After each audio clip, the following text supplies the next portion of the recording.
अस्सलामुअलैकुम। Hello everyone. कल हमने स्टार्ट किया था रेशियो एंड प्रोपोर्शन की क्लास। वो हमने कल आधे में जो है खत्म कर दी थी। आज हम उसको कंटिन्यू करते हुए आगे चलेंगे। यस, अभी तक जो लेक्चर था वो आपको समझ आ गया था। हम यहीं से कंटिन्यू करते हैं। आज जो तीन क्वांटिटीज वाले क्वेश्चन हैं वो हम डिस्कस करेंगे। कल एक हमने कर लिया था, आज दूसरा क्वेश्चन हम यहाँ पे सॉल्व करेंगे। क्वेश्चन ये है कि a soap factory makes 600 units in 9 days with the help of 20 machines. How many units can be made in 12 days with the help of 18 machines? ठीक है जी, आपके पास अब तीन क्वांटिटीज वाला ये क्वेश्चन है। कल हमने टोटल इसके बारे में चार केसेस डिस्कस किए थे कि जो है केस 1, केस 2, केस 3, केस 4 और केस 5, सॉरी केस 4 तक। फिर उसमें मैंने आपको बता भी दिया था केस 4 हो तो हमने कौन सा फॉर्मूला यूज करना है, केस 3 हो तो कौन सा फॉर्मूला यूज करना है, केस 2 हो तो कौन सा करना है, और इसी तरह केस 1 हो तो किस तरह करना है। आई गेस सारे मौजूद हैं, सबको समझ आ रही है, आवाज आ रही है तो मुझे यहाँ पे टेक्स्ट कर दें, टेक्स्ट जरूर करते जाएं और साथ में अपने पास रखें पेन और पेपर। टेक्स्ट जरूर करते जाएं ताकि मुझे पता चले कि आपको समझ आ रही है।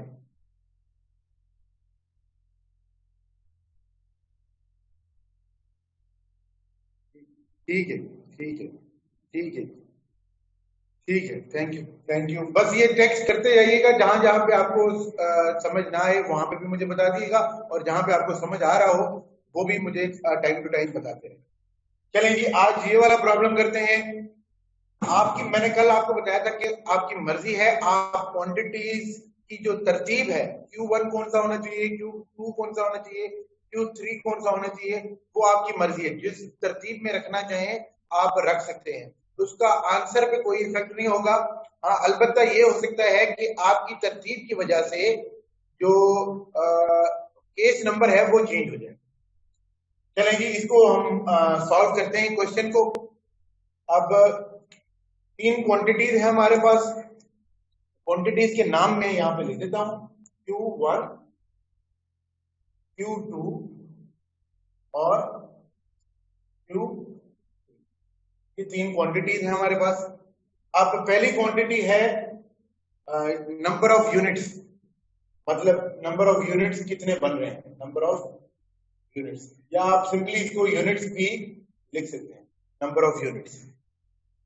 ठीक है जी, यहां पे आपने लिख दिया Q1 आपका जो है वो नंबर ऑफ यूनिट्स है, नंबर ऑफ यूनिट्स। Q2 जो है वो आपके डेज है, ठीक हो गया। और Q3 जो है आपका मशीन्स है।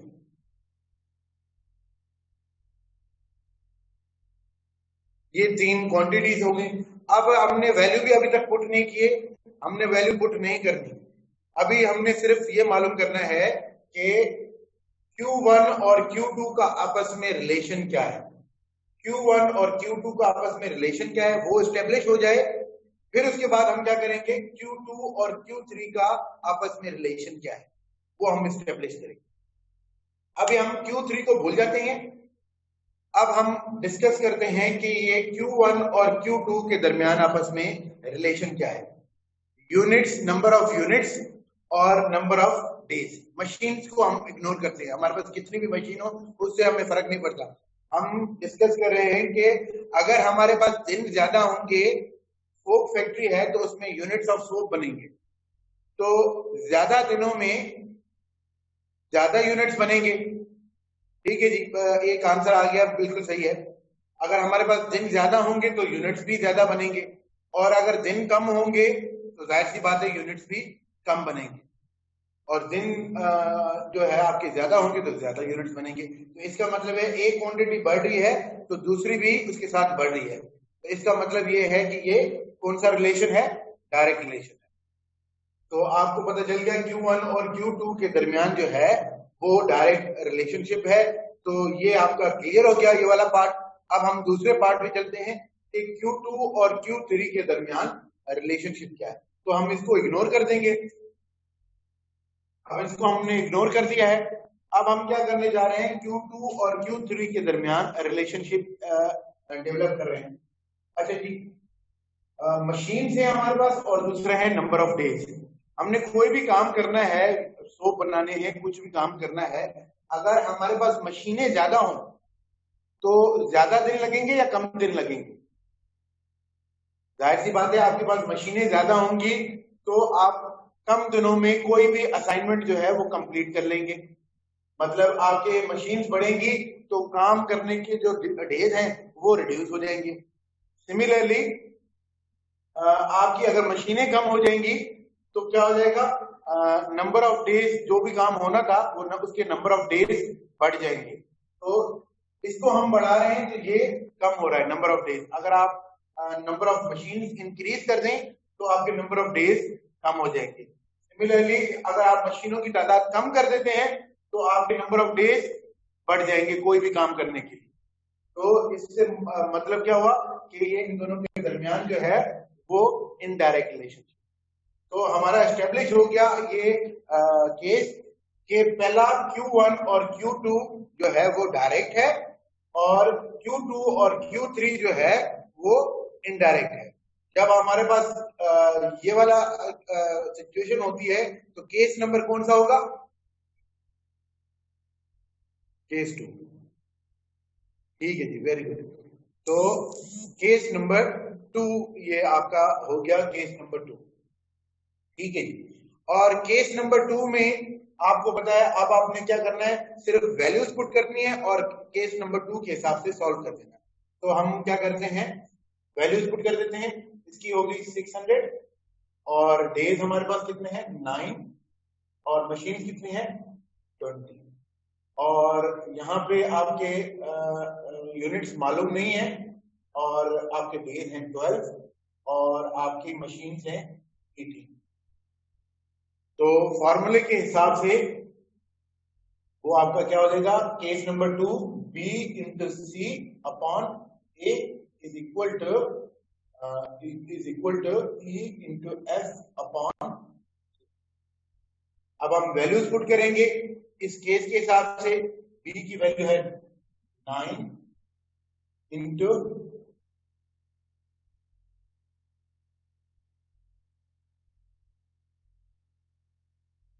20 अपॉन 9, 12 इंटू 18 अपॉन।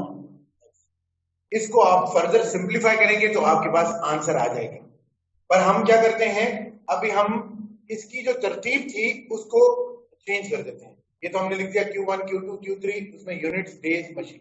अब हम क्या करते हैं, Q2 आपका हो गया डेज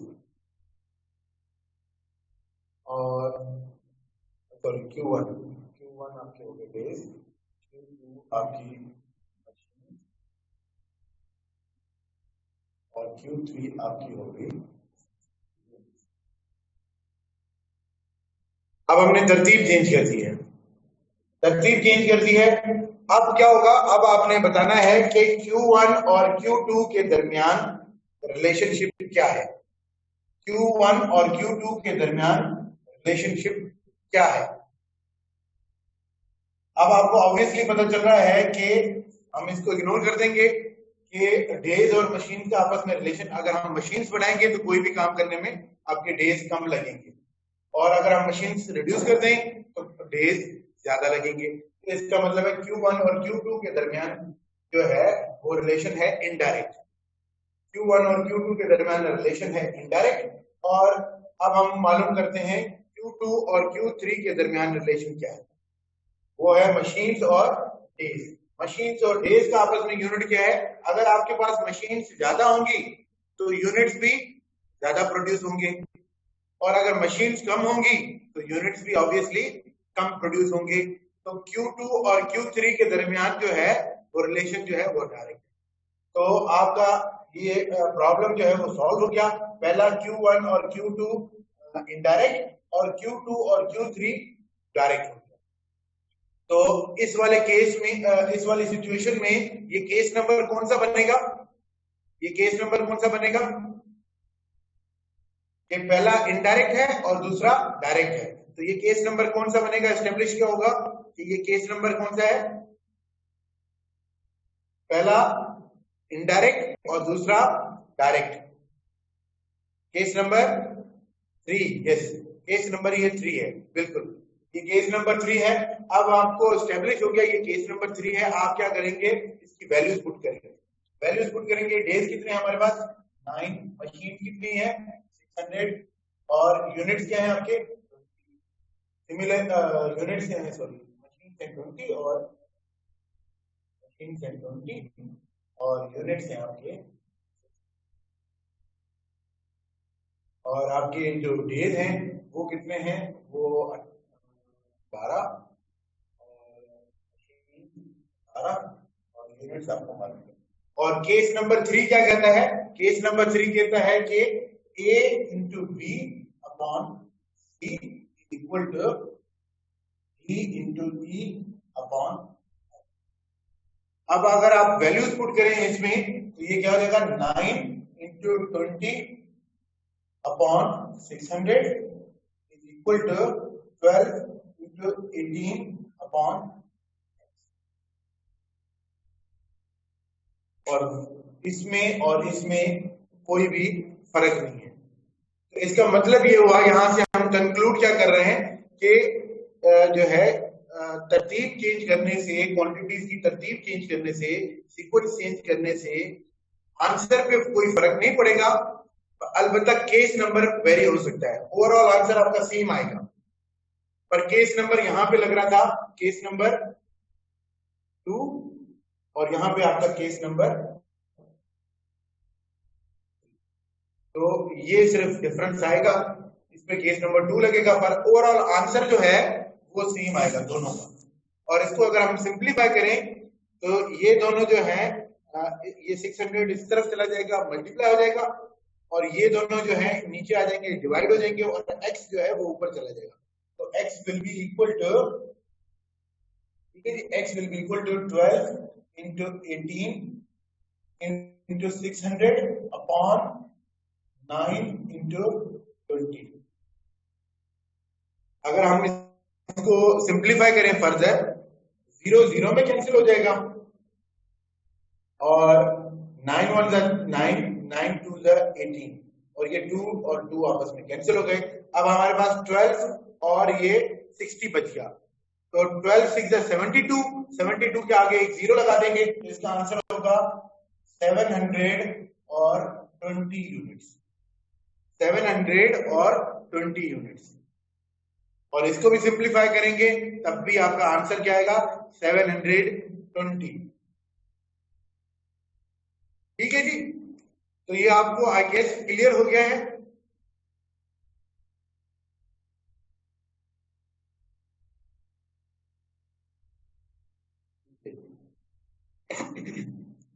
अब आपको जितने भी क्वेश्चंस आएंगे मोर और लेस, वो घुमा फिरा के या तो 2 क्वांटिटीज वाले आएंगे।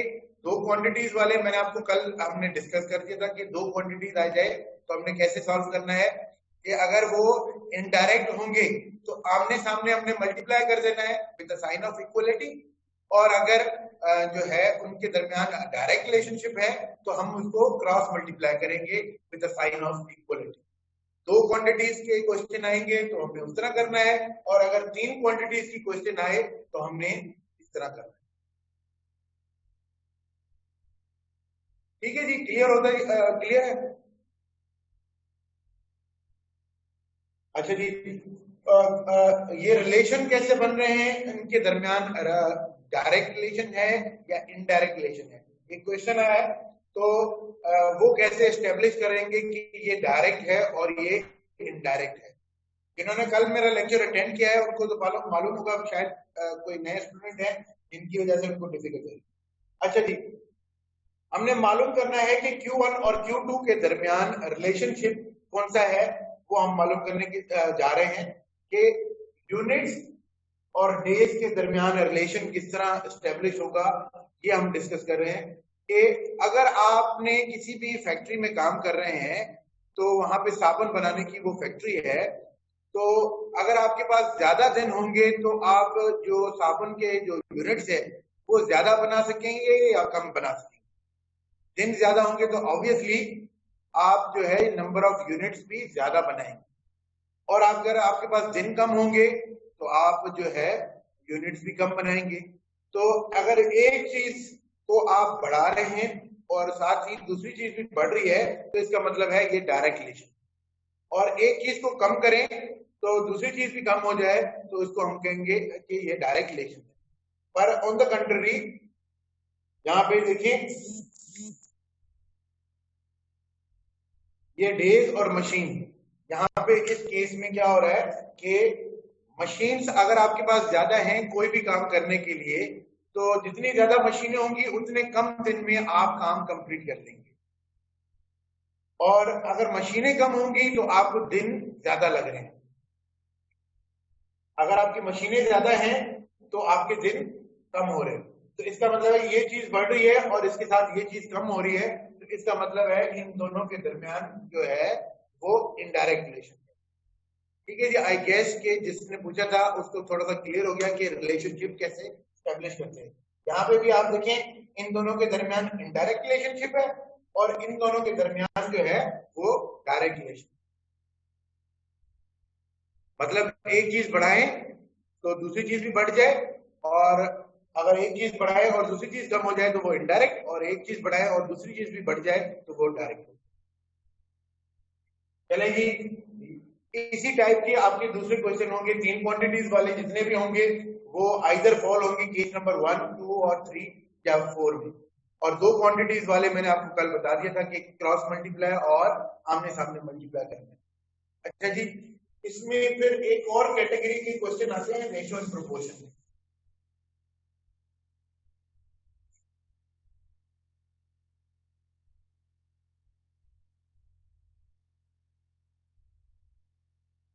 अच्छा, ये थोड़े से क्वेश्चन डिफरेंट होते हैं, ये मैं सवाल लिख देता हूँ फिर मैं आपको उसके बारे में ब्रीफ कर देता हूँ। सवाल पहले मैं लिख देता हूँ।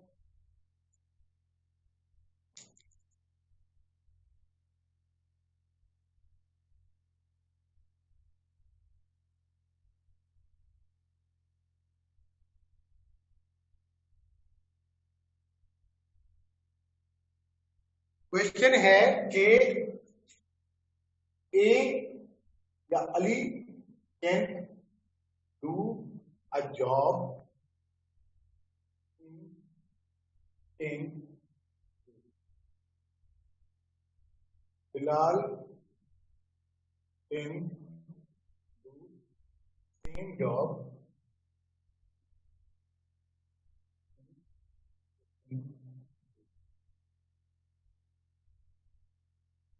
How much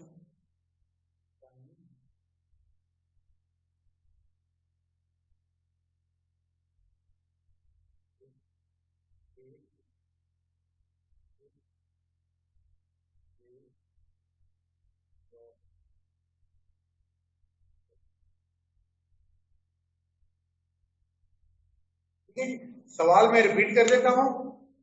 Ali can do a job in 10 days, Bilal can do the same job in 15 days। Ali जो काम जो है वो 10 दिनों में कर सकता है कोई भी काम, और बिलाल जो है वही काम 15 दिनों में कर सकता है। अगर ये दोनों मिलके काम करें तो ये काम कितने दिनों में हो जाएगा। थोड़ा सा सोचिए किस तरह हो सकता है कि अली जो है वो 10 दिनों में काम कर रहा है और बिलाल 15 दिनों में काम कर रहा है, तो दोनों मिलके अगर काम करें तो ये कितने दिनों में काम कंप्लीट कर सकते हैं। थोड़ा सा सोचिए, फिर मैं इस पे आपको बताता हूं कि इसकी अप्रोच क्या होगी, इसको सॉल्व किस तरह करना। थोड़ा सा सोचिए, पेन और पेपर जरूर अपने पास रखें।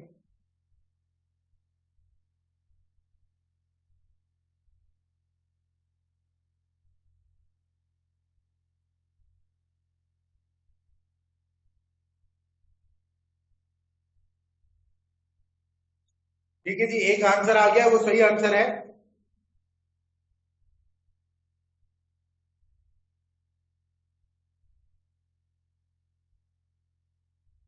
जितने भी आप आपके जी जी ठीक है जी, ये अब इस टाइप के जितने भी क्वेश्चन आएंगे वो इसी से रिलेटेड है। उसमें होता क्या है कि जो है आपके ये ये बंदा अलग काम कर रहा है 10 डेज, ये अलग काम कर रहा है 15 डेज में कर सकता है। तो टोटल टाइम, तो इसमें ये याद रखिए कि reciprocal of total time is equal to sum of reciprocal of individual times. मतलब इसका जनरल फॉर्मूला बता रहा हूं कि जितने भी लोग काम कर रहे हैं उनका जो टोटल टाइम है मिलके काम करने का 1/t is equal to 1/t1 plus 1/t2 plus 1/t3 plus and so on. ये 3 लोगों का काम है, ये 3 लोगों के लिए है। और आपका यहाँ पे केस में कितने लोग हैं? 2 लोग हैं। तो आपका यहाँ पे फॉर्मूला क्या हो जाएगा? 1/t is equal to 1/t1 plus 1/t2। इसी तरह 4 लोग होंगे तो ये आगे क्या हो जाएगा? 1/t4 हो जाएगा। तो reciprocal of total time is equal to sum of reciprocal of individual times. ये इसका फॉर्मूला है, ये ध्यान में रखें। जितने भी क्वेश्चंस आते हैं वो इसी फॉर्मूले के बेस्ड पे होते हैं। ठीक है जी। अब इसको हम सॉल्व करते हैं कि अली को कितना टाइम लग रहा है। इंडिविजुअल टाइम है अली का 10 और बिलाल का इंडिविजुअल टाइम कितना है? 42 15। दोनों मिलके काम करें तो कितना टाइम लगेगा वो हम कैलकुलेट करने जा रहे हैं। दोनों को मिलके काम करने के लिए टाइम जो लगेगा 1/t लगेगा। बिलाल का अली का कितना है? 10 प्लस बिलाल का कितना है? 15। ठीक हो गया यहाँ पे। अब 1/t इज इक्वल टू, इसकी एलसीएम हमने ले ली। एलसीएम इसकी बनी 30। इसकी एलसीएम बनी है 30। 30 पे 10 का टेबल 3 टाइम्स और 15 का टेबल 2 टाइम्स। क्या हो गया? 5/30। तो इसको ये 1/t की फॉर्म में, या इसको 5/5 5 6 30, ये होगा आपका 1/6। तो 1/t इज इक्वल टू 1/6। तो इसको अगर आप मल्टीप्लाई करें तो ये बराबर हो जाएगा t इज इक्वल टू 6।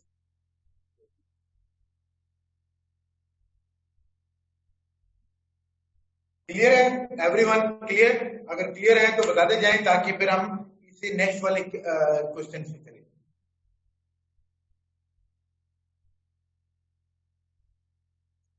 ठीक है जी। क्लियर है तो मुझे बताते जाएं, फिर हम आगे चलते जाएंगे।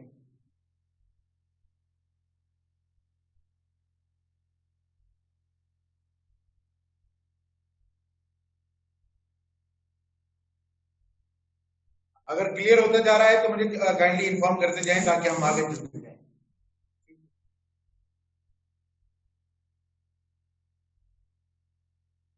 अच्छा जी, अब सवाल जरूरी नहीं है कि इसी टाइप का आए। ठीक है, जरूरी नहीं है कि सवाल इसी टाइप का आए। आपसे ये भी वो कह सकता है कि अली जो है वो 10 दिनों में काम कर रहा है, बिलाल और अली मिलके काम कर रहे हैं तो उसको टाइम लग रहा है 6 दिन का। तो बताएं बिलाल को कितना टाइम लगेगा? अच्छा जी, ठीक है। अच्छा जी, एलसीएम निकालने का जो सबसे आसान तरीका है वो तो मैं आपको एक एलसीएम कैसे निकालते हैं वो उसका बड़ा आसान सा तरीका है। उसमें कोई भी रॉकेट साइंस नहीं है, थोड़ा सा टाइम कंज्यूमिंग है, पर जिनको थोड़ा सा बेसिक में इशू है उनके लिए मैं बता देता हूँ कि एलसीएम क्या कैसे निकलती है। एलसीएम निकालने का बहुत ही आसान सा तरीका है, इसमें कुछ भी नहीं है कि आपको एलसीएम निकालनी है 10 और 15 की। तो आपने और कुछ भी नहीं करना, यहां पे लिख देना है 10 और यहां पे लिख देना है 15। अब इसको 2 से स्टार्ट करना है, 3 4 5 आगे लेके जाना है। दोनों को टेबल लगा दो। 2 का टेबल लग रहा है इस पे 5 टाइम्स, इस पे नहीं लग रहा है, इसको वैसे का वैसा रहने। इस पे 3 से फिर हम इसको किया तो इस पे टेबल नहीं लग रहा, पर इस पे टेबल लग रहा है 5 टाइम्स। अब इसको हम 5 का टेबल लगाएंगे। अब ये हो गया खत्म, 1 1 हो गया। तो ये वाले जो नंबर्स हैं इन तीनों को अगर आप मल्टीप्लाई कर देंगे तो आपके पास एलसीएम आ जाएगी। 2 into 3 6, 6 into 5 6 into 5 30। तो इसकी एलसीएम 10 और 15 की क्या बनेगी? 30 बनेगी। आई गेस ये क्लियर हो गया आपको कि अगर कोई भी अब 3 नंबर्स होंगे तो आप तीसरा नंबर भी यहाँ पे लिख देंगे, तो फिर इन तीनों को आपस में मल्टीप्लाई कर देंगे तो आपके पास एलसीएम आ जाएगा। क्लियर है? आगे चलते हैं।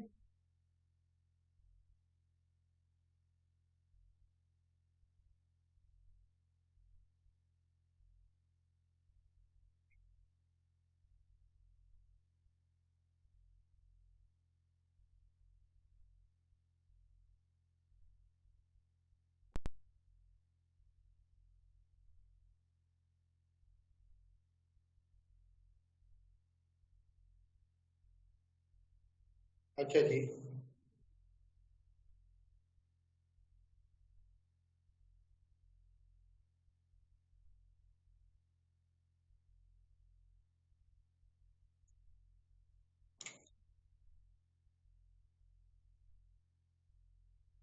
अच्छा जी, ये मुझे क्वेश्चन आपने सॉल्व करके देना है।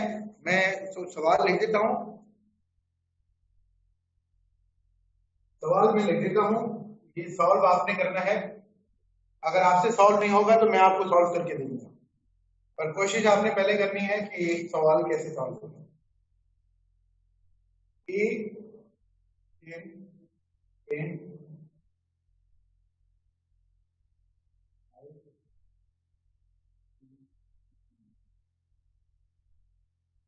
He can paint house in 16 days. He can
ठीक है जी। सवाल मैं आपको रिपीट कर देता हूँ, यहाँ पे लिखा तो है पर मैं आपको पढ़ के भी सुना देता हूँ कि ये सवाल क्या है।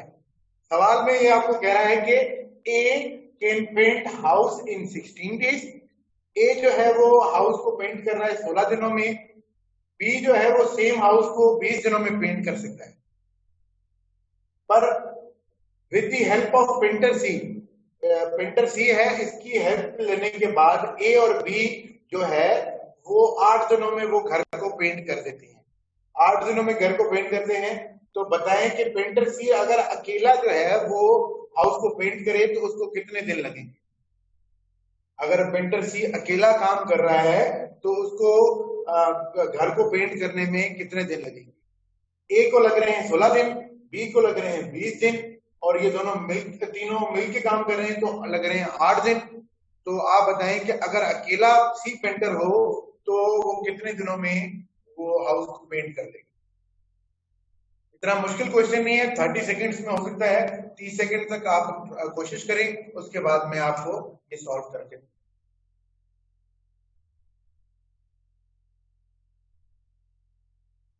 ठीक है जी, एक जवाब सही आया है।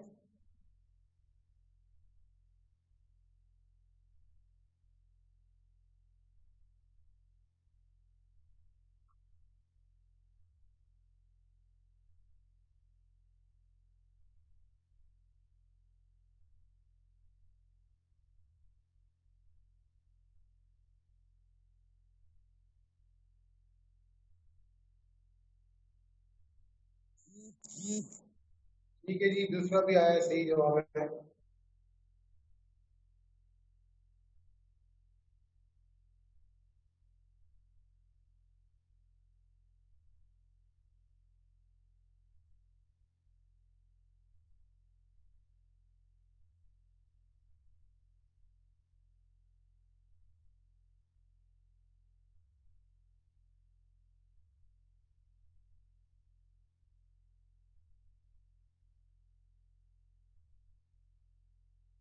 क्लास। चलें जी, मैं सॉल्व कर देता हूं। अभी इसको मैं सॉल्व करता हूं।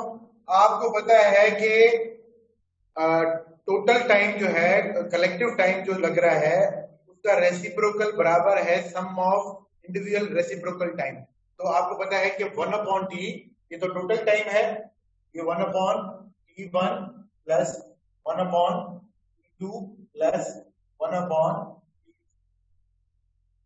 ठीक है जी। तो अब आपको बात मालूम है, टोटल टाइम आपके पास गिवन है तीनों को मिला के, वो है 8 डेज। T1 का भी आपको मालूम है टाइम, ये है A का 16 डेज। T2 को भी आपको मालूम है, वो है 20 डेज।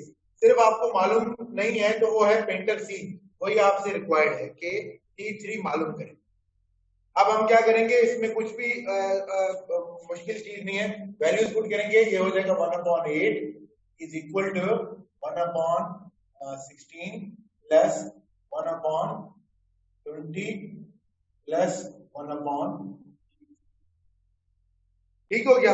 इसको हम सिंप्लीफाई करने जा रहे हैं क्योंकि हमने मालूम करना है 1/t3, तो इसको इसी तरफ रहने देते हैं और ये दोनों को नंबर्स को हम उस तरफ लेके जाएंगे ताकि ये माइनस हो जाए। तो ये हो गया 1/8 minus 1/16 minus 1/20 is equal to 1/, ठीक है जी। अगेन हम जो है इसकी एलसीएम लेंगे। एलसीएम इसकी क्या आएगी, एलसीएम इसकी आएगी 80। जिस तरह मैंने आपको बताया था कि एलसीएम लेने का तरीका, वो 3 नंबर्स में, इसकी एलसीएम आ गई 80। अब 80 पे इसका टेबल लग रहा है 10 टाइम्स 8 का, 16 का 5 दफा और 20 का 4 दफा। तो ये हो गया 1/t3। ये 10 माइनस 5 बचा 5, 5 में से 4 चले गए तो बचा 1। तो 1/t is equal to 1/t3। तो t3 किसके बराबर हो गया, 80 डेज। आई गेस ये आपको क्लियर हो गया है। अगर क्लियर हो गया है तो मुझे बताएं ताकि फिर हम नेक्स्ट क्वेश्चन पे चलें। क्लियर है या अभी भी कोई सवाल है तो मुझे पूछ लें। क्लियर है एवरीवन, ठीक है। 80 आंसर है, वही 80 आपने लिखा हुआ है, ठीक है जी। 80 आंसर क्लियर है तो बताते जाएं, फिर हम इसका जो लास्ट जो फॉर्म है उस पर हम चले जाएंगे।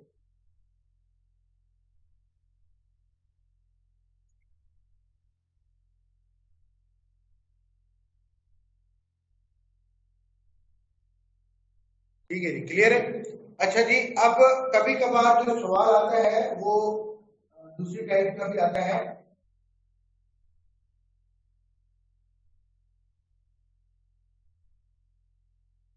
ठीक है जी, अब हम इसको मैं मिटा देता हूं।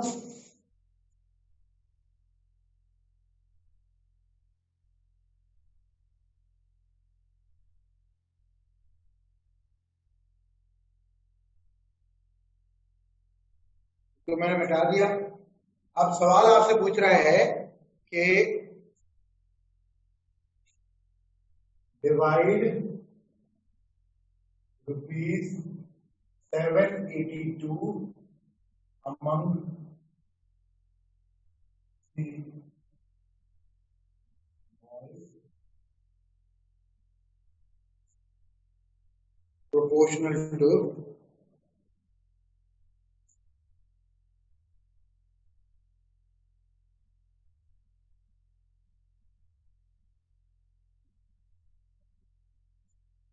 one upon two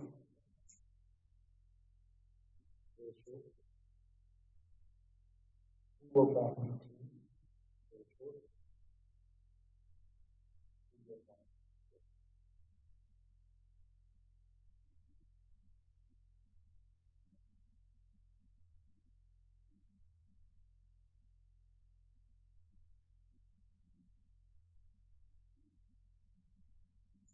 ठीक है जी। सवाल यह है कि आपने डिवाइड करना है ₹782 अमंग 3 बॉयज।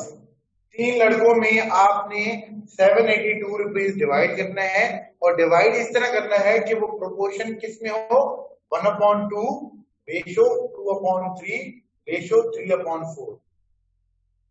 ठीक है जी। फिर उसके बाद आपने पहले वाला लड़का जो है उसका शेयर कितना बनेगा वो आपने बताना है। अब नॉर्मली इसमें इसका शेयर कितना है, 1/2। तो स्टूडेंट्स क्या करते हैं कि इसका आधा कर लेंगे और वो उसको फर्स्ट को शेयर मिल जाएगा। इस तरह नहीं है, रेशियो इन प्रोपोर्शन इस तरह काम नहीं करता।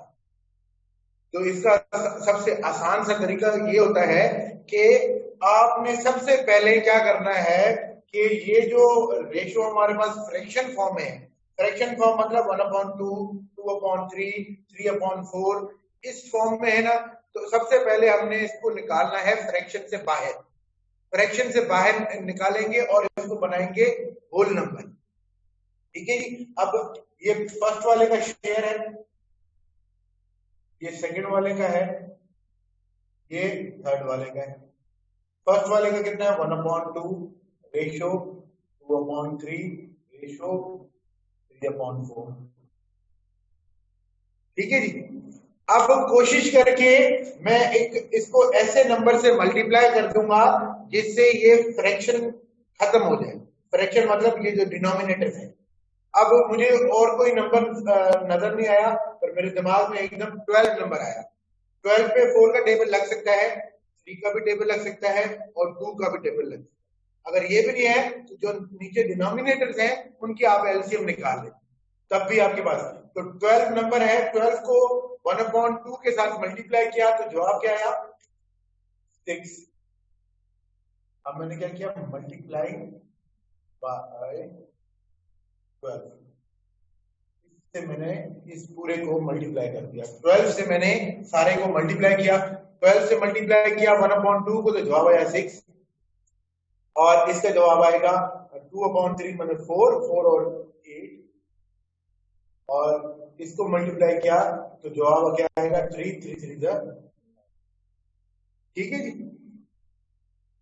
यहां तक क्लियर है एवरीवन कि ये जो आपका फ्रैक्शन में था इसको हमने होल नंबर में कन्वर्ट कर लिया और ऐसे नंबर से मल्टीप्लाई किया जिससे ये होल नंबर में कन्वर्ट हो गए तीनों के तीनों। यहां तक क्लियर है? क्लियर है तो मुझे बताएं ताकि फिर हम आगे चलते जाए। जो भी फ्रैक्शन में रेशियो था उसको हमने होल नंबर में कन्वर्ट कर दिया। फ्रैक्शन में जो रेशियो था उसको हमने होल नंबर में कन्वर्ट कर दिया। ये हो गया 6, ये हो गया 8 और ये हो गया 9, क्योंकि मैंने इसको मल्टीप्लाई किया है 12 से। 12 multiply by 1/2, 12 multiply by 2/3, 12 multiply by 3/4। अगर ये आपको क्लियर है तो मुझे टेक्स्ट करें, मुझे बताएं। नहीं है तो फिर मैं आपको रिपीट कर दूंगा।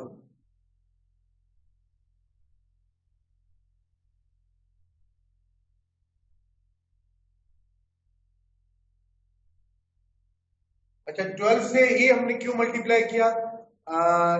अच्छा जी,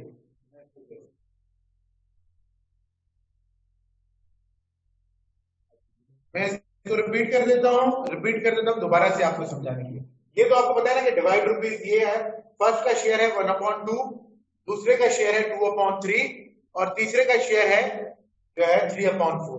अब हम आपको पता है कि इसका डिनोमिनेटर है 2, इसका डिनोमिनेटर है 3, इसका डिनोमिनेटर है 4। अब इन तीनों को हम, इसका जो भी एलसीएम आएगी इन तीनों की 2 3 4, इसकी एलसीएम कैसे निकलेगी? यहाँ पे हमने लिख दिया 2 3 और 4। अब हम एलसीएम निकालते हैं। 2 का टेबल इस पे लग गया होगा, ये हो गया 3, ये हो गया 2 का टेबल लगा, ये हो गया 2। दोबारा से मैं 2 से मल्टीप्लाई करूंगा तो ये हो गया 1, ये हो गया 3 और ये हो गया 1। अब 3 की टेबल लगाऊंगा, अब ये हो गया 1, ये हो गया 1 और ये हो गया 1। तो ये हमारी क्या हो गई, एलसीएम हो गई। एलसीएम क्या होगी, 2 × 2 4, 4 3 12, 4 3 12। अब ये हमारे पास नंबर मिल गए। 2 3 4 का क्या रिजल्ट आया है? 2 3 4 का रिजल्ट आया है 12। अब 12 से मैं इसको मल्टीप्लाई कर दूंगा, 12 से इसको भी मल्टीप्लाई करूंगा, 12 को इससे भी मल्टीप्लाई करूंगा और 12 को इससे भी मल्टीप्लाई करूंगा। अब यहाँ पे देखिए मैंने क्या किया, 12 मल्टीप्लाइड बाय 1/2। इसका जवाब क्या आएगा, 2 on the 2, 2 6 12। तो इसका जवाब आया 6। फिर इसको मैंने 2/3 को मल्टीप्लाई किया किससे, 12 से। तो 3 1 3, 3 4 12, 4 into 2 8 आंसर। फिर इसको मैंने 3/4 मल्टीप्लाइड बाय 12, 4 1 4, 4 3 12। तो 3 को 3 से मल्टीप्लाई किया, जवाब क्या आया 9। तो आपका आप जो फ्रैक्शन में था वो अब होल नंबर में कन्वर्ट हो गया, 6 8 9। यहां तक क्लियर है, अब क्लियर हुआ। ये हमने 12 से इसलिए मल्टीप्लाई किया ताकि ये फ्रैक्शन से निकल के होल नंबर में कन्वर्ट हो जाए। जब भी आपके पास रेशियोज हो तो आपने पहले उसको फ्रैक्शन से बाहर निकाल के होल नंबर में कन्वर्ट करना है। ठीक है जी, वेरी गुड। अगर क्लियर होता जा रहा है तो फिर हम इसको आगे बढ़ाते हैं। जो भी चीज आपके पास फ्रैक्शन में थी अब आप होल नंबर में वो कन्वर्ट हो गई है। अब होल नंबर में कन्वर्ट हो गई है तो इसका जो है नंबर बन गया 6, इसका नंबर बन गया 8 और इसका नंबर बन गया 9। अच्छा जी, फिर आपने मालूम ये करना है कि पहले वाले को कितना शेयर मिलना चाहिए, 6 मिलना चाहिए। दूसरे के पास कितना शेयर मिलना चाहिए, 8 जाना चाहिए। तीसरे के पास शेयर कितना जाना चाहिए, 9 जाना चाहिए। पहले तो हमें मालूम करना है कि ये तीनों मिला के शेयर बनते कितने हैं। हाँ जी, तो तीनों को मिला के शेयर बनते कितने हैं। तो इसका शेयर है 6, इसका 8, टोटल हो गए दोनों को मिला के 14। 14 में हमने 9 ऐड कर दिए तो हो गए 23। अगर 23 होगा रुपीज, अगर रुपीज 23 होते ना तो 23 में से 6 रुपए इसके पास चले जाते, 8 रुपए इसके पास चले जाते और 9 रुपए इसके पास चले जाते। पर हमारे पास रुपीज 23 तो नहीं है, हमारे पास एक्चुअल रुपीज कितने हैं, 782।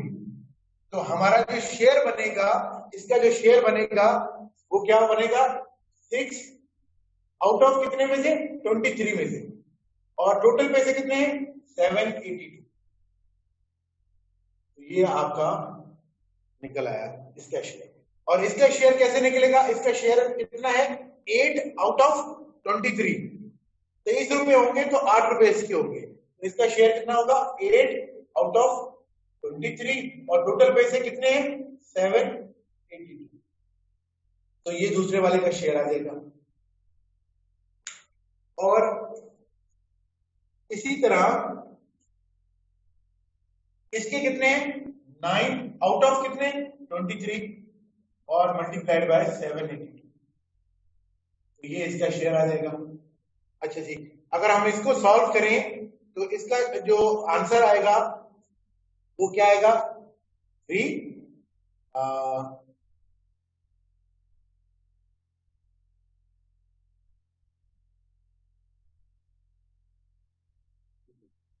अगर हम इसको 23 1 23, 23 3 69, 69 और 69 मतलब बाकी बचा 9, 92 4 टाइम्स। तो ये हो गया आपका 34। 34 मल्टीप्लाइड बाय 6, 6 6 24, 2 ऊपर चले गए, 6 3 18, 2 और 18 कितने हो गए, 20। तो रुपीज पहले वाले का शेयर है 204, दूसरे वाले का शेयर कितना होगा, 1 और 34, 8 4 32, यहाँ पे 3 ऊपर चले जाएंगे और 8 3 24, 24 और जो है आपके 32, 3 ऊपर चले गए, 8 24, 24 और 27, 272 रुपीज इसके हो गए, इसके हो गए 204 और इसके पैसे आपके हो गए 34, 9 4 36, 3 ऊपर चले गए, 9 3 27,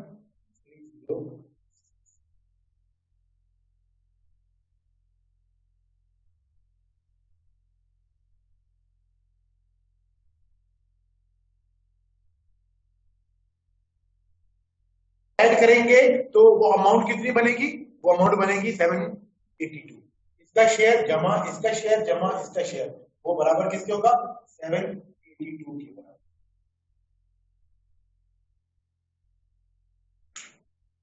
क्लियर है? क्लियर नहीं है तो फिर हम इसको एक और मैं आपको क्वेश्चन देता हूं।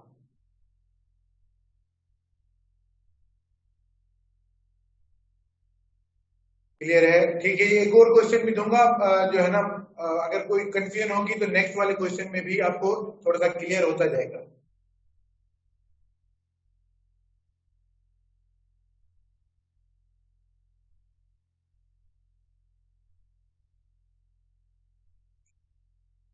ये क्लास बताते जाए, आपको क्लियर है या नहीं है, नहीं भी आ रहा तब भी आप मुझे बताएं।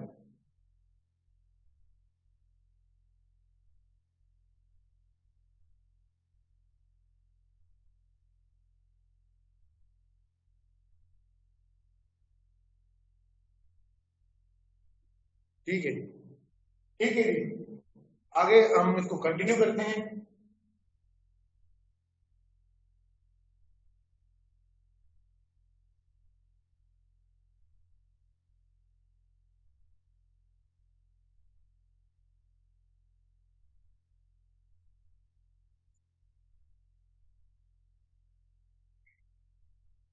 अच्छा जी, अब क्वेश्चन ये है कि डिवाइड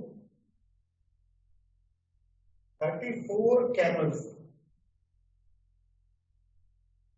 among three brothers.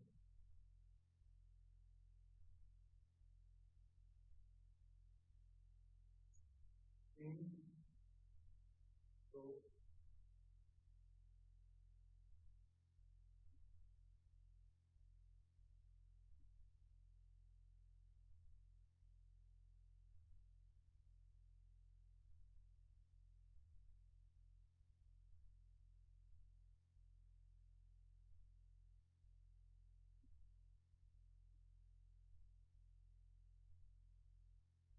अब क्वेश्चन ये है कि आपने बताना है divide 34 camels among three brothers in the proportion to 1/2, 1/3, 1/9, find share of each।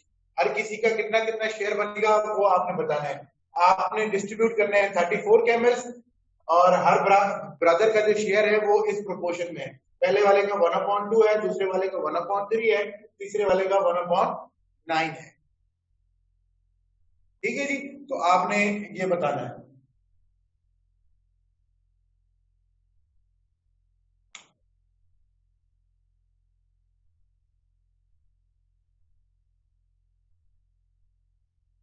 वही तरीका मेथड इस्तेमाल करेंगे जो आप ऑलरेडी कर चुके हैं इससे प्रीवियस क्वेश्चन में, सेम मेथड से। तो आपने मुझे बताना है कि फाइंड शेयर ऑफ ईच, हर किसी का शेयर कितना बनेगा।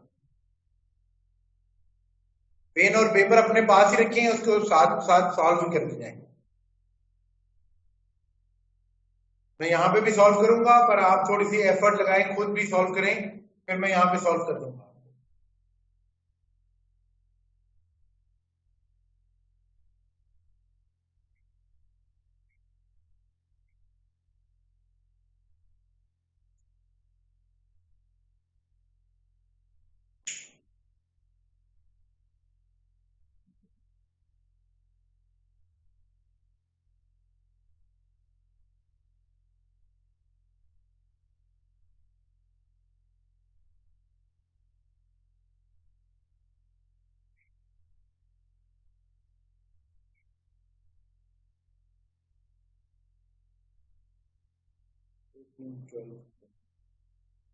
ठीक है जी, एक आंसर आ गया है, वो सही आया है।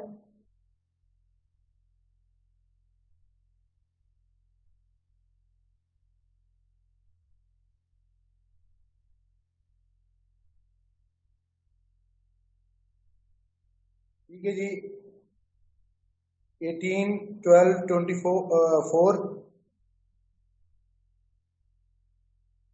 जी। तीन लोगों के आंसर आए हैं मेरे पास अभी तक, और तीनों के आंसर सही हैं अभी तक।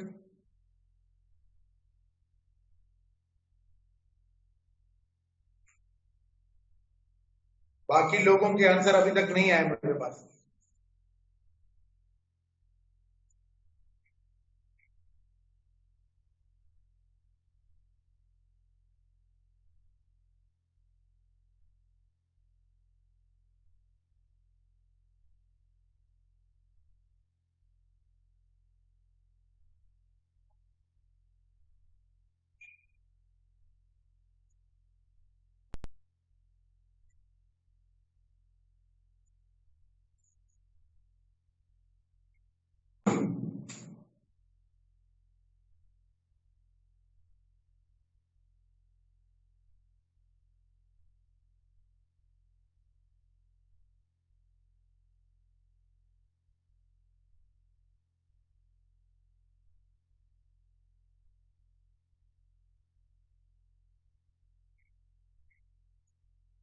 ठीक है जी, बिल्कुल सही है।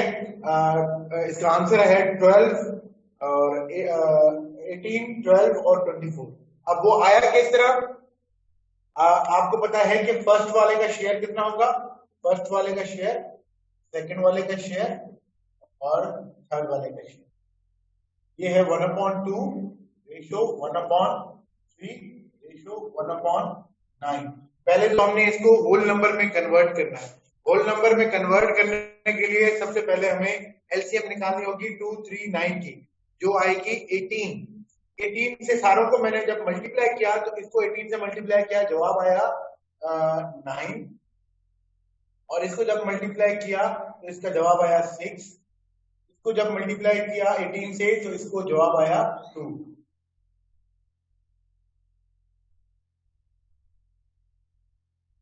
मल्टीप्लाइड बाय 18, तो इसका जवाब आया 9, इसका जवाब आया 2, 6 और इसका जवाब आया 2। तो 9 प्लस 6 कितना हो गया? 9 प्लस 6 15, 15 प्लस 2 आपका हो गया 17। अब 17 अगर कैमल्स होते तो 17 में से 9 इसके पास जाते, 6 इसके पास जाते और 2 इसके पास जाते। पर हमारे पास 17 कैमल्स नहीं है, हमारे पास तो 34 कैमल्स हैं। तो अब इसका शेयर क्या बनेगा? 9 out of 17 multiplied by 34, total जो नंबर है। ये फर्स्ट वाले का शेयर, ये दूसरे वाले का शेयर 6 बाय 17 मल्टीप्लाइड बाय 34। ये दूसरे वाले का शेयर आ जाएगा। तीसरे वाले का शेयर क्या आएगा? 2 बाय 17 मल्टीप्लाइड बाय 34।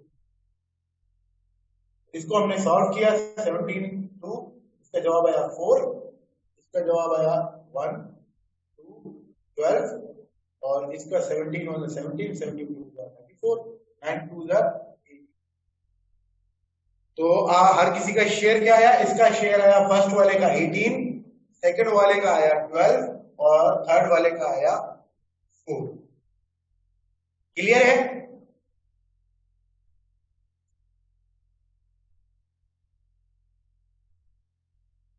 अच्छा जी, आपको ये वाला, इस टाइप की जब भी फ्रैक्शन वाले सवाल आएंगे ना तो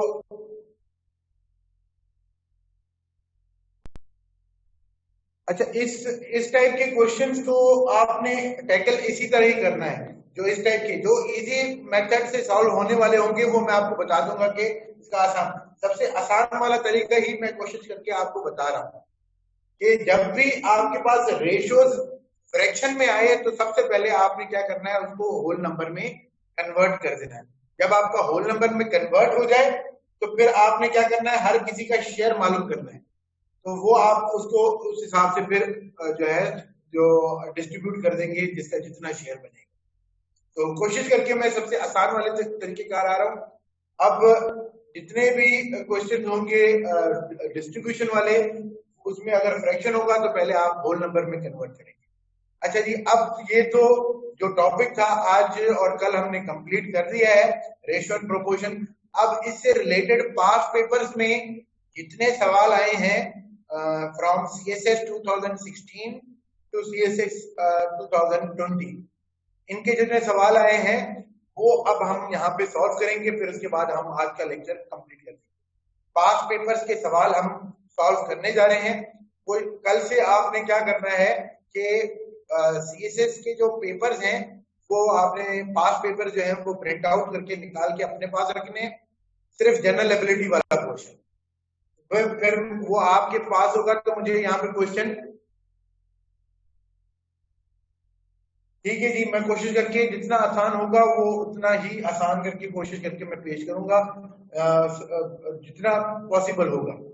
बहरहाल आपने पास पेपर अपने पास रखने हैं। सीएसएस 2016, 17, 18, 19 और 20, ये 5 सालों के पेपर जो है वो आपने अपने पास रखने हैं। सीएसएस के पास पेपर्स अपने पास रखने हैं और उसके बाद आपने क्या करना है, वो प्रिंट आउट सिर्फ जनरल एबिलिटी वाला पार्ट जो है वो 5 पेपर अपने पास रखें, ताकि मुझे यहाँ पे सवाल लिखने की जरूरत ना पड़े। मैं आपको सवाल का नंबर बता दूं, फिर आपको यहाँ पे मैं सॉल्व करवाना शुरू कर दूं। तो हम पास्ट पेपर्स पे जाते हैं।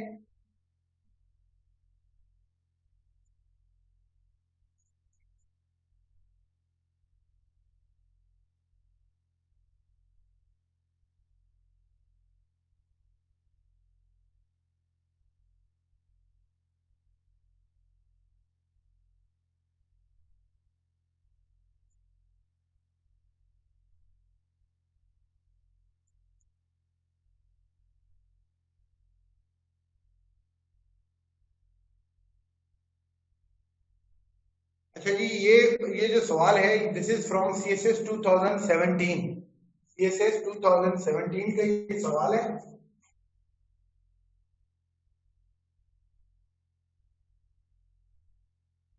और 5 नंबर का ये सवाल है, 5 मार्क्स का ये सवाल है, 2017। तो उसकी स्टेटमेंट मैं यहाँ पे लिख देता हूँ, फिर इसको हम सॉल्व करते हैं। A school has enough provision of food for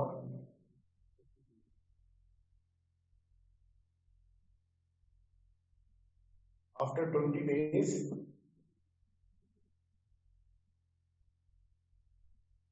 400।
ठीक है जी, ये CSS 2017 का ये सवाल है।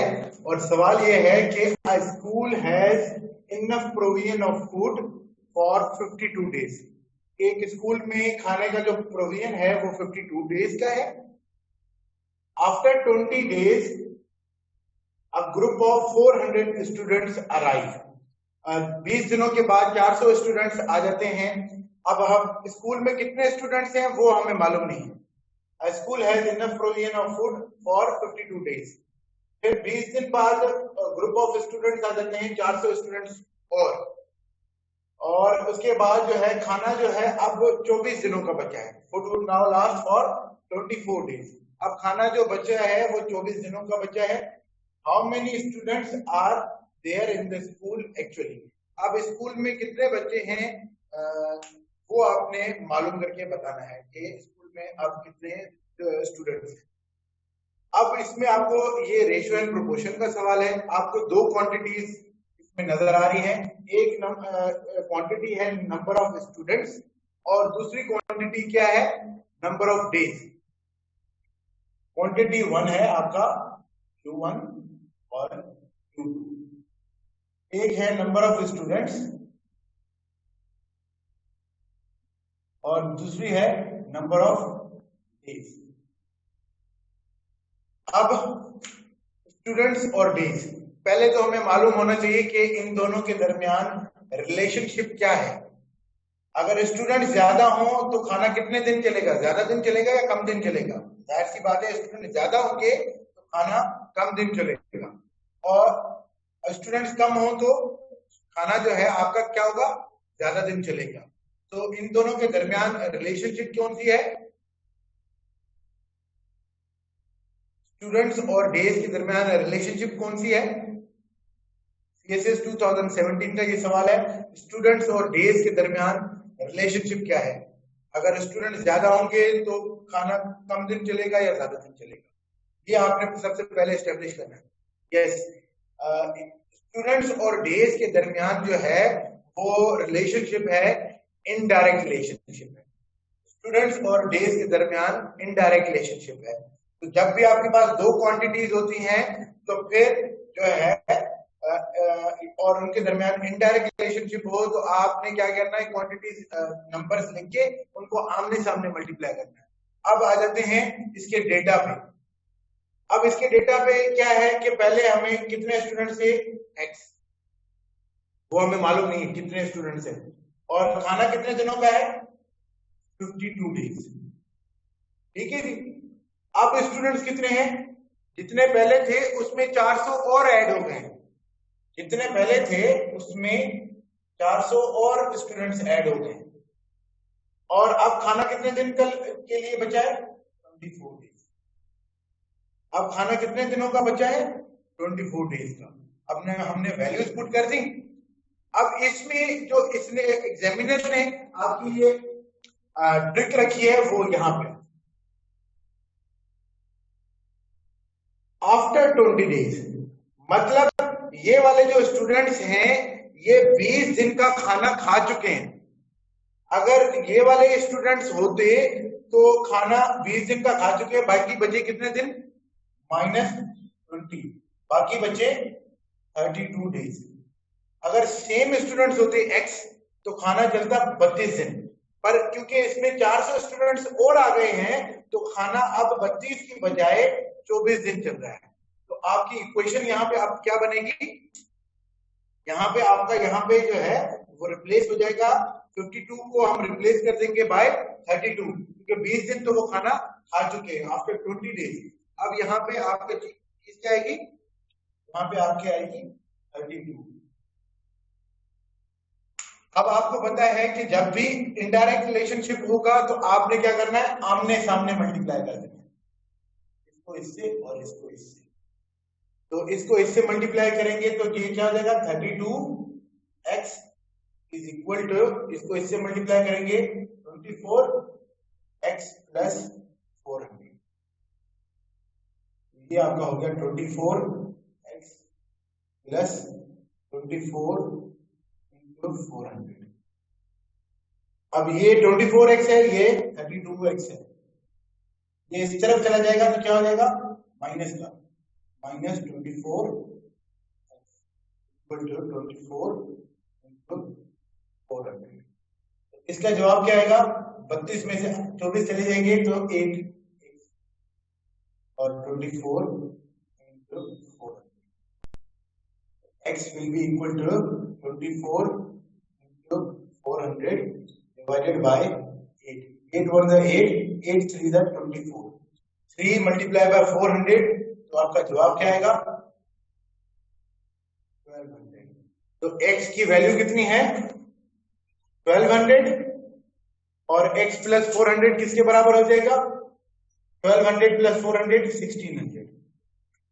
तो आपका आंसर क्या है कि 400 स्टूडेंट आने से पहले स्टूडेंट्स की तादाद थी 1200, और 400 स्टूडेंट आने के बाद तादाद कितनी हो गई, 1600।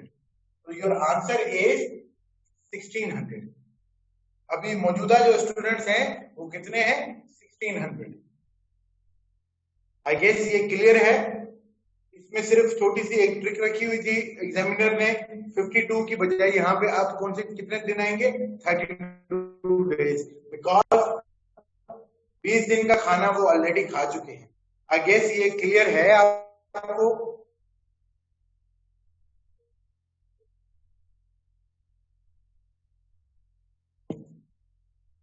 आई गेस ये आपको क्लियर है, ठीक है जी।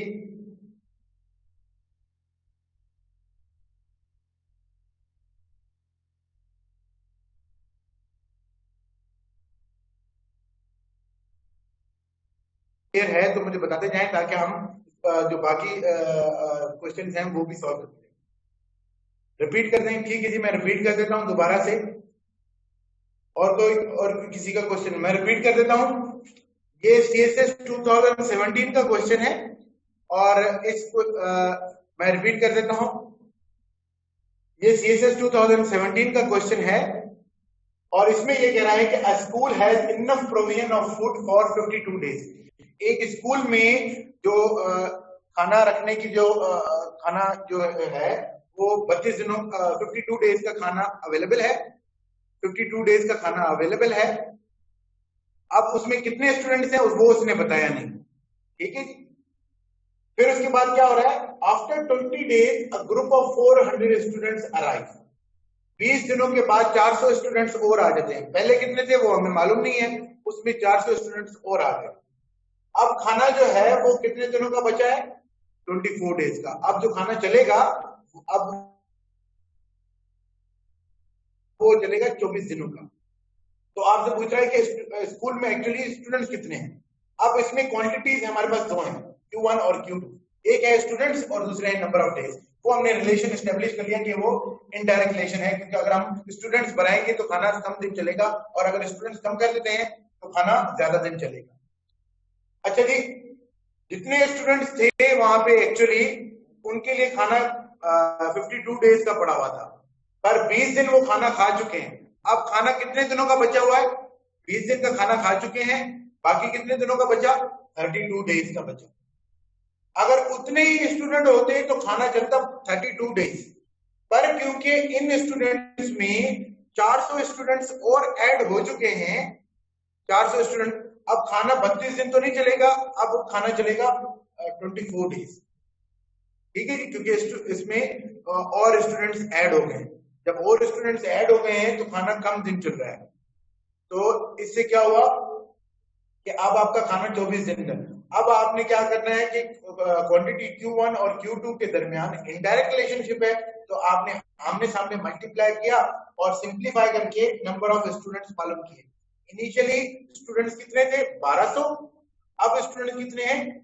1600, क्योंकि 400 स्टूडेंट और ऐड हो गए। तो आपका आंसर आया 1200 एंड 1600।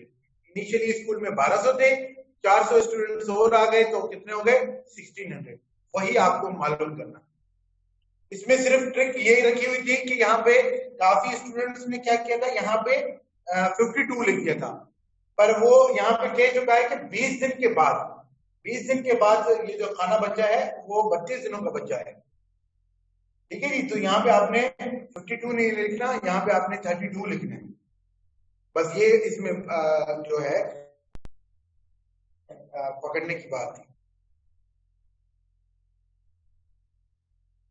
ठीक है जी, क्लियर है?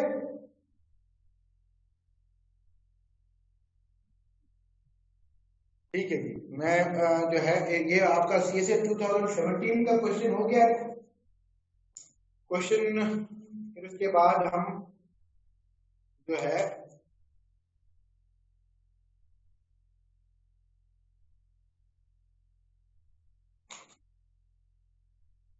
पांच पेपर्स में से मैं आपको दूसरा सवाल आपको यहाँ पे करवा देता हूँ।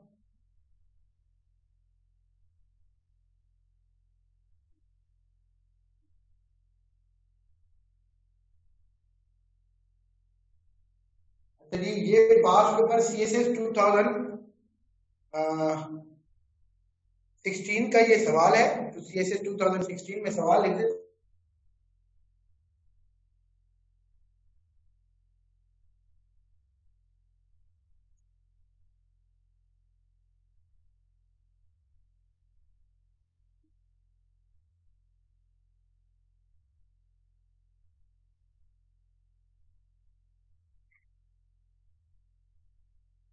अब सवाल है CSS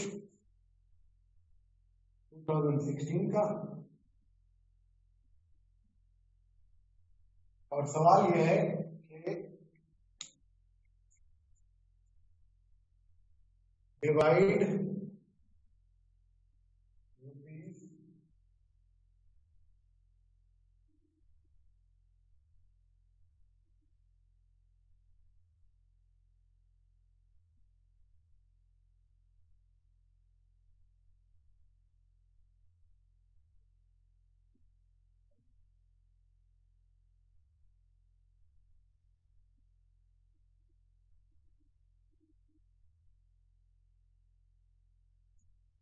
ठीक है जी, वो सवाल है divide ₹1700 between Arham, Maryam and Sarim so that Arham gets 2/3 of what Mariam gets.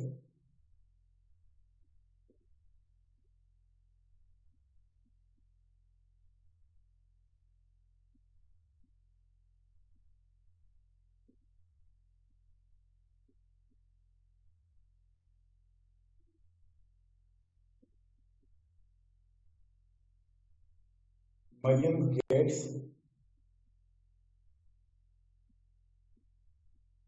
1/4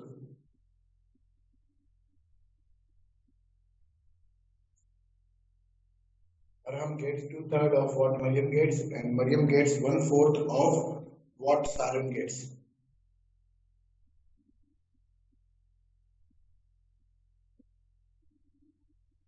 Find share of each.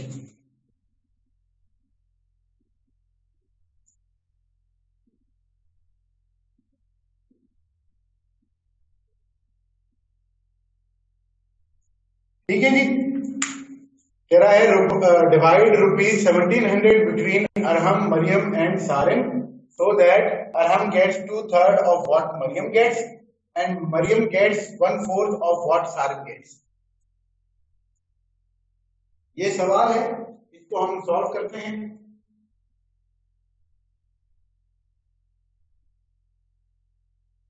ठीक है जी, सॉल्यूशन स्टार्ट करते हैं।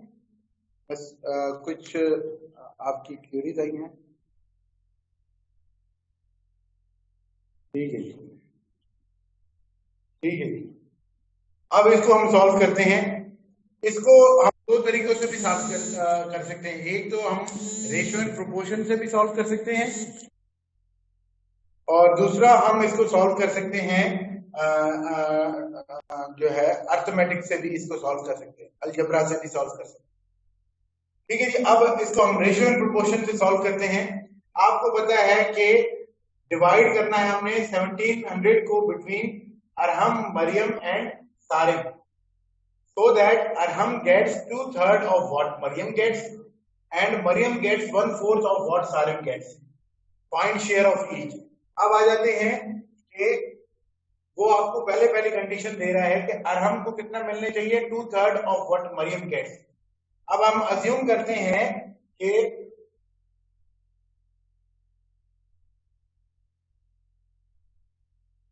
अरहम रेशो मरियम। अच्छा जी, अरहम का रेशो कितना है, 2/3, कितना मरियम की निस्बत। मरियम को अगर 1 मिल रहा है तो अरहम को कितना मिलना चाहिए, 2/3। सिमिलरली मरियम गेट्स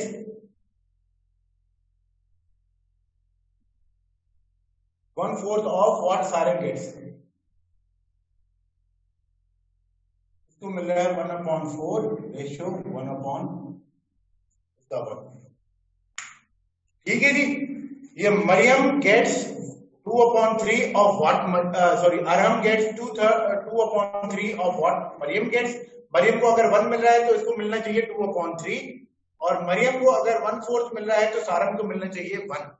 अब ये वही चीज हो गई जो हमने कल लेक्चर में की थी। वो कल लेक्चर मैंने आपको क्या बताया था कि अगर A रेशो B वो बराबर हो 1:2 के, B रेशो C बराबर हो 3:2 के, तो हम क्या करते हैं, A ratio B ratio C कैसे मालूम करते हैं, इन्वर्टेड n वाले कॉन्सेप्ट से।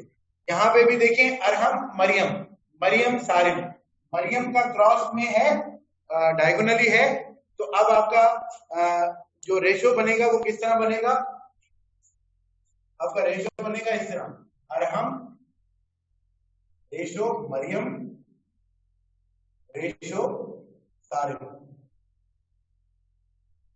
तो अरहम का कैसे मिलेगा, इन दोनों को आपने मल्टीप्लाई कर देना है, 2/3 मल्टीप्लाइड बाय 1/4।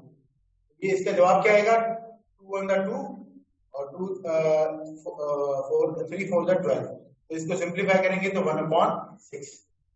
तो ये पहले अरहम का शेयर कितना है, 1/6 ratio 1/4 multiplied by 1, inverted n में हम जा रहे हैं, 1/4 मल्टीप्लाई बाय 1, तो ये हो गया 1/4। और सारिम का शेयर कितना है, 1 मल्टीप्लाइड बाय 1, तो ये हो गया आपका 1।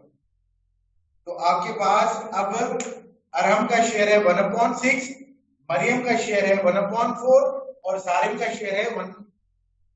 ठीक है जी, अब ये क्योंकि रेशियो जो है वो किसमें है, फ्रैक्शन की फॉर्म में है। ये जो रेशियो है फ्रैक्शन की फॉर्म में है, तो इसको हमने सबसे पहले किसमें कन्वर्ट करना है, होल नंबर में। होल नंबर में इसकी एलसीएम दोनों की क्या होगी, 12।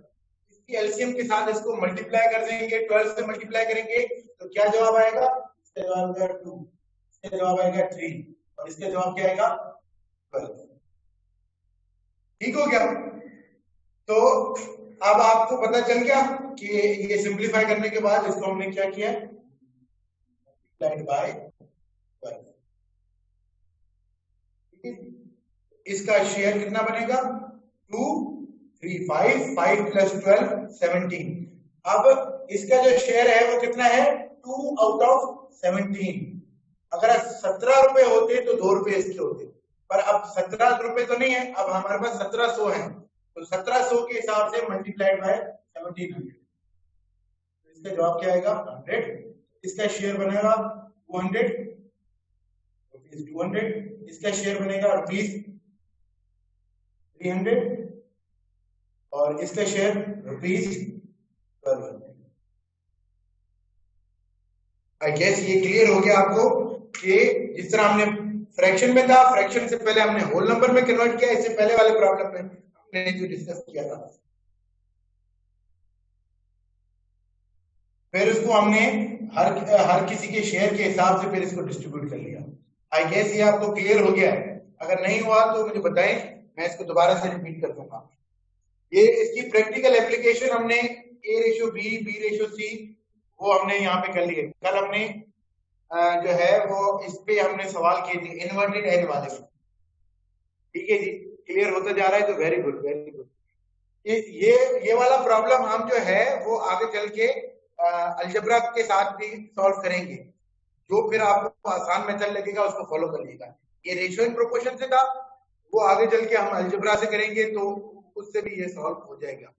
तो उन दोनों में से आपको जो भी आसान मेथड लगे आप उसको कर सकते हैं। रेशियो इन प्रोपोर्शन से करें या अलजेब्रा से करें, जब हम वो आगे चल के डिस्कस करेंगे तब।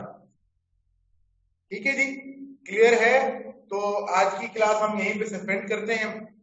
अगर आपको क्लियर हो गया है तो हम आज की क्लास यहाँ पे सस्पेंड करें। अगर आपको कोई डिफिकल्टी है तो मैं दोबारा से इसको रिपीट कर सकता हूँ या दोबारा से समझा सकता हूँ।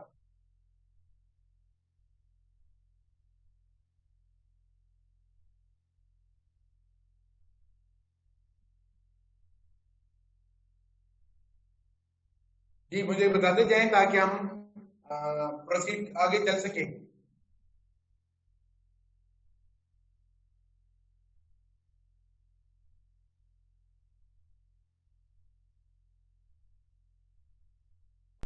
ठीक है जी, मैं रिपीट कर देता हूँ। जी जी मैं रिपीट कर देता हूँ।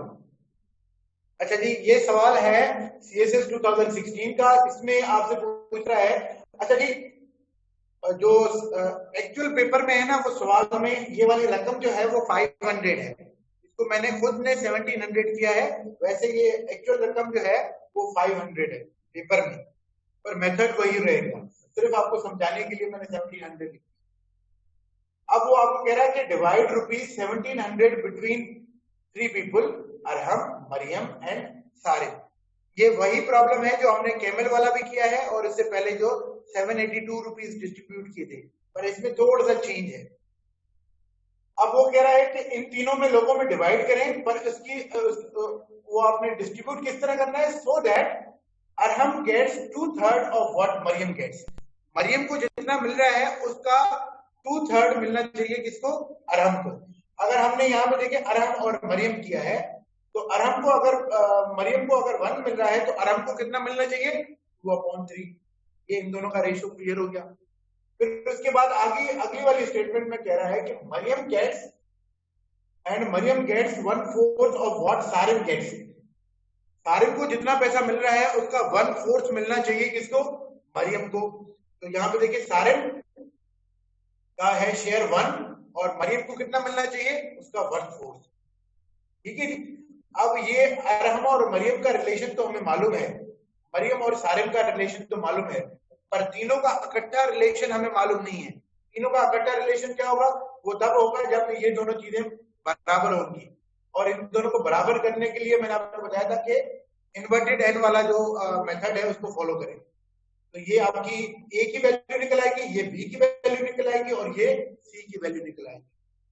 तो उससे हमने अरहम, मरियम और सारिम तीनों का जो शेयर निकलता है इसको इससे मल्टीप्लाई किया तो जवाब आया 1/6 और इसको इससे मल्टीप्लाई किया तो वो मरियम का 1/4 और इसको इससे मल्टीप्लाई किया तो वो आ गया 1, वो आपका सारिम का शेयर आ गया।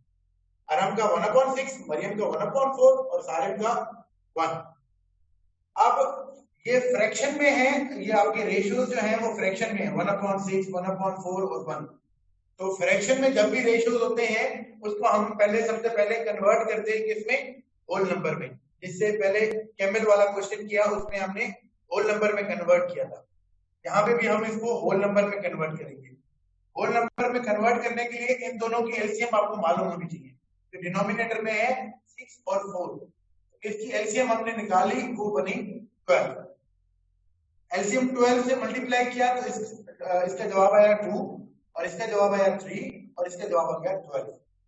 अब इसका शेयर है 2, इसका 3 और इसका 12, टोटल मिलाएंगे तो कितने हो जाएंगे 17। 17 में से 2 इसका शेयर है, 17 में से 3 इसका शेयर है, 17 में से 12 इसका शेयर है। अगर 17 रुपए होते तो 17 में से 2 रुपए इसके पास, 3 रुपए इसके पास और 12 रुपए इसके पास। पर क्योंकि हमारे पास एक्चुअल अमाउंट कितनी है 1700, तो 200 इसके पास, 300 इसके पास और 1200 इसके पास। तो ये आपका 2 out of 17 into 1700, 3 out of 17 into 1700 और 12 आउट ऑफ 17 इंटू 1700। तो आपका आंसर आ गया 1200, 300 और 200। अच्छा जी, आप स्टेटमेंट को दोबारा से पढ़ें। ये देखिए, ये क्या कह रहा है, Mariam gets 1/4 of what Sarim gets. आपको पता है कि सारिम को पैसे कितने मिले हैं, ये सारिम के पैसे, सारिम को पैसे मिले 1200। 1200 का 1/4 कितना होता है, 1/4 मतलब चौथा हिस्सा। 1200 का चौथा हिस्सा होता है 300। वो किसको मिल रहा है, मरियम। तो हमारी स्टेटमेंट जो थी उसके साथ आपका मैच हो गया। ये 1200 मिल रहा है सारिम को, उसका 1/4 किसको मिल रहा है, मरियम को। और मरियम को जितना मिल रहा है उसका 2/3, मतलब अगर आप मरियम के शेयर के 3 हिस्से करें तो 2 हिस्से मिल रहे हैं किसको, अरहम को। अगर हम इसके 3 हिस्से करेंगे तो क्या होगा, 100 जमा 100 जमा 100, तो 2 हिस्से मतलब 200 मिल रहे हैं किसके पास, अरहम के पास। तो हमारी स्टेटमेंट ट्रू हो गई। Arham gets 2/3 of what Maryam gets. Maryam को 3 मिल रहे हैं, उसका 2/3 होगा 200, तो ये आपकी स्टेटमेंट ट्रू हो गई। फिर उसके बाद and Mariam gets 1/4 of what Sarim gets. Sarim को 1200 मिल रहे हैं, तो इसका 1/4 कितना होगा, 300, वो मिल रहा है किसको, मरियम को। ये भी आपकी स्टेटमेंट अब ट्रू होगी। आपने जो डिस्ट्रीब्यूट किए हैं 1200 1700, वो बिल्कुल सही डिस्ट्रीब्यूट किया, 1200 300 और 200। गैस ये आप क्लियर हो गया, क्लियर हो गया है तो मुझे बता दें ताकि हम आज की क्लास यहाँ पे सस्पेंड कर दें। ठीक है, ठीक है जी। और किसी को कोई कंफ्यूजन है? पास पेपर्स अभी भी रिमेनिंग है, अभी हमने सिर्फ 2 साल के किए हैं और ये ऐसा टॉपिक था जिसमें हर साल इसमें से क्वेश्चन आता है।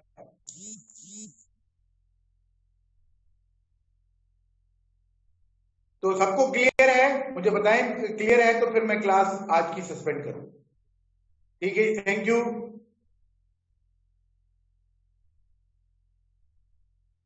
Thank you very much, thank you class, Allah Hafiz.